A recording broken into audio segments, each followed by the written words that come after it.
audio jungle.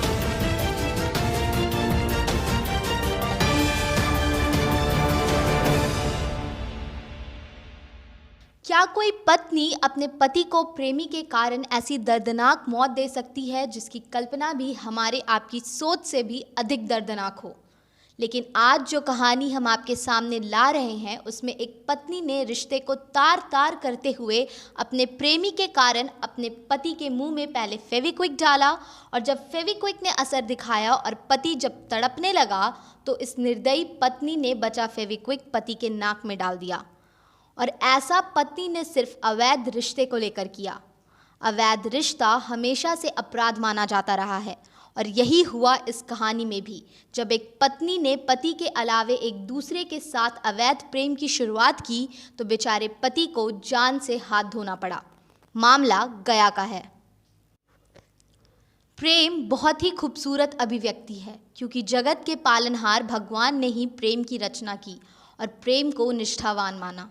लेकिन कलयुग में पति पत्नी के बीच जब तीसरे की एंट्री होती है तो प्रेम अपराध का रूप ले लेता है। प्रेम या प्यार का असली अर्थ पाना ही नहीं बल्कि अपनी प्रेम की खुशी के लिए त्याग करना होता है। अपने प्रेम के लिए किसी को मार देना ये तो प्यार नहीं होता, ये अपराध माना जाता है। यह तस्वीर गया की है। इस तस्वीर में गया के एसपी के पीछे खड़े काले कपड़े से चेहरा ढके ये अपनी बेटी के सुहाग का दुश्मन है। इस शख्स ने अपनी बेटी के अवैध प्रेम को रोका नहीं बल्कि अपनी पत्नी और बेटी के प्रेमी के दोस्त के साथ मिलकर अपने दामाद को एक ऐसी मौत दी कि इंसानियत सिहर जाए। एक पत्नी ने अपने पति को जैसे मारा वो किसी युग में अभी तक किसी ने, खास करके पत्नी ने, नहीं मारा होगा।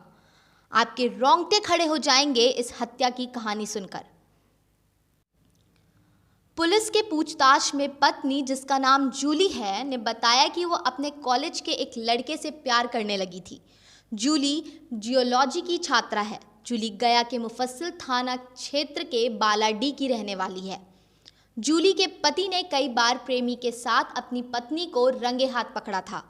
पति अपनी पत्नी को हर बार समझाता था और अपने रिश्ते की दुहाई देता था और प्रेमी से मिलने को मना करता था, लेकिन पत्नी को ये रोज़ रोज़ का रोक टोक पसंद नहीं था। वो अपने अवैध प्यार में इतनी पागल हो चुकी थी कि उसने अपने पति की हत्या करने की साजिश रच डाली। अपने पति की ज़ुबान हमेशा के लिए बंद करने के लिए उसने अपने बॉयफ्रेंड के दोस्त और अपनी माँ संजू देवी और बाप दुर्गा साहब के साथ मिलकर पति के मुंह और नाक में फेविक्विक डाला और तड़पा तड़पा के मार डाला। मृतक पति का नाम मुन्ना गुप्ता बताया जा रहा है। पत्नी और माँ बाप को पुलिस ने गिरफ्तार कर लिया है, लेकिन प्रेमी और प्रेमी के दोस्त के लिए छापेमारी की जा रही है। गया एसएसपी आदित्य कुमार ने बताया कि जिले के सभी थाना क्षेत्रों में सघन वाहन चेकिंग अभियान चलाई जा रही है। इसी क्रम में बीती रात में बाइक पर सवार 2 युवक बीच में बोरा लाद कर जा रहे थे। पुलिस ने रुकवाया लेकिन वे तेज गति में भागने लगे। फिर पुलिस ने पीछा कर बाइक को पकड़ा, तब तक दोनों बाइक पर सवार युवक फरार हो गए। वहीं बाइक पर लदी बोरे में शराब समझकर जब खोला तो पुलिस के होश ही उड़ गए। बोरे में मुन्ना गुप्ता का शव बरामद किया गया। जांच के क्रम में हत्या का राज खुला तो पुलिस सन्न रह गई, क्योंकि पत्नी के साजिश के शिकार पतियों की कई कहानी पुलिस के सामने आ गई थी, पर हत्या की इस कहानी ने पुलिस के अधिकारियों के भी रोंगटे खड़े कर दिए। पुलिस ने इस मामले में मुफस्सिल थाना में 42/21 कांड दर्ज कर प्रेमी को गिरफ्तार करने के लिए छापेमारी कर रही है। ये हम लोग यहाँ एक मुहिम चलाई है कि हम लोग अचानक वाहन चेकिंग वगैरह करते हैं अचानक, और उसी क्रम में 21-22 की रात में बुसंडा फतेहपुर रोड पे एक मोटरसाइकिल, एक जो गश्ती पार्टी थी जो उनको नज़र आई, तो उसमें एक मोटरसाइकिल पे 2 व्यक्ति जा रहे थे, बीच में बोरा था। तो इन लोगों को शक हुआ तो उनका पहले हाथ देकर रोका, नहीं रुके तो उनको जाकर पीछा किया। 1 किलोमीटर बाद जब पीछा करने के बाद वो मोटरसाइकिल छोड़ के दोनों युवक भाग गए, बोरा वहीं रह गया। जब बोरा खोल के देखा गया तो उसमें एक लाश मिली, एक युवक की लाश मिली। उस युवक की लाश को देख के उसका जो मुंह था और उसकी नाक में पूरा फेविक्विक डाल के उसको पूरा जाम किया हुआ था और बहुत ही विभत्स तरीके से उसको मारा हुआ था। इसमें एकदम त्वरित कार्रवाई करते हुए प्रभारी थानाध्यक्ष मुफस्सिल अविनाश कुमार द्वारा इसमें कार्रवाई की गई। उसकी जो मोटरसाइकिल थी उसकी बैक ट्रैकिंग शुरू करी हम लोगों ने। बैक ट्रैकिंग शुरू करने में बहुत मेहनत से इसने वो 3 लोगों को बेचा था। इसने पहले जहाँ बेचा था उससे उसके पास गया, फिर दूसरे के पास गया, फिर तीसरे के पास गया, फिर जाके मृतक की आइडेंटिफिकेशन हुआ। आइडेंटिफिकेशन के बाद फिर हम लोगों ने वहाँ से इसका तकनीकी साक्ष्य जुटा के इसका एक उसमें निकाला गया कि कौन कौन व्यक्ति थे, क्योंकि अनजान इलाका था।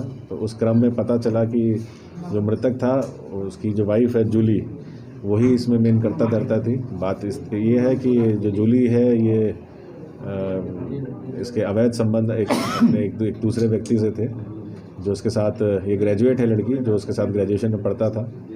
लगभग 1-1.5 साल पहले भी लड़की को उसके हस्बैंड ने उसके साथ अवैध अनैतिक रूप में देखा था। तो उसी के बाद इनकी मार पिटाई भी हुई। और सबसे अजीब बात इसमें यह है कि इसमें उसके लड़की के माँ बाप भी शामिल हैं और इसके एक कज़न है वो भी इसमें शामिल है। इन लोगों ने अपने घर में उसके बेटे के सामने उसको पहले उसको बंद किया, उसकी नाक में सब घुसाया, ताकि जब उसका दम घुट गया तड़प के, उसके बाद उसको फिर बांध के बोरे में रस्से से बांध के उसको जलाने ले आ रहे थे। इसी क्रम में उनके घर से जो केरोसिन था वो भी बरामद हुआ, और नमक का पैकेट गलाने के लिए जो ले आ रहे थे ऊपर लाश पे डालने के लिए, वो भी बरामद हुआ। इसमें 3 लोगों की अरेस्टिंग हुई है। महिला की, मृतक की जो वाइफ थी जूली, उसकी अरेस्टिंग हुई है। एक दुर्गा साव, उसका लड़की का पिता, उसकी माँ संजू देवी। इसमें डीएसपी वजीरगंज द्वारा बहुत ही अच्छा कार्य कराया गया इसमें पूरी टीम के साथ। और इसमें मॉनिटरिंग जो थी एडिशनल एसपी साहब की मॉनिटरिंग लगातार रही, और मुझे लगता है 24 घंटे के अंदर इसका सफल उद्भेदन हुआ। जो कि लाश को कहीं भी फेंक के चले जाते तो फिर बाद में अज्ञात में केस करना पड़ता है। इसके लिए बहुत ही बढ़िया काम किया है। इसकी सूचना वरीय पदाधिकारियों को भी दी गई। आईजी महोदय द्वारा भी इसमें इनको रिवॉर्ड दिया जा रहा है, और मेरे द्वारा भी पूरी टीम को रिवॉर्ड दिया जाएगा। खुलासा के लिए इशिका के साथ गया से अजीत के साथ पंकज डबली की रिपोर्ट।